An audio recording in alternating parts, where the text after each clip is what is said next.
தொழுகையர், அழுகையர், தோள்கையர், எப்படின்னா உணர்ச்சி வசப்படுறாங்கன்றத காமிக்கிறார்.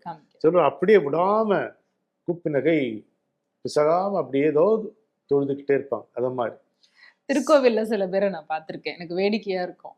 சிலரு அப்படியே நீங்க சொன்ன மாதிரி கை கூப்பி இறைவனை பார்த்த வண்ணமா அவங்க அப்படியே கண்ணீர் மல்க அப்படியே வேண்டுதலோடு இருக்கிறவர்கள் இருப்பார்கள். சில ஆள் கை கூப்பி இருக்கும், இங்கேயும் அங்கேயுமா கண்ணு உருண்டுகிட்டே இருக்கும். அங்கொரு கண்ணும் அதுக்குதான் இங்கொரு கண்ணும் ஆலய வழிபாடில்லை அப்படிங்கிறது. சில பேர் பார்த்தா எல்லாரும் தன்னைய திரும்பி பார்க்கணுங்கிறதுக்காக திடீர்னு போய் அங்க வரிசையில நின்றுட்டு இருக்கிறவங்க ஓம் நமச்சிவாய அப்படின்னா அதையும் பக்தின்னு நினைச்சிட்டு பண்ணுவாங்க. இது இல்லை.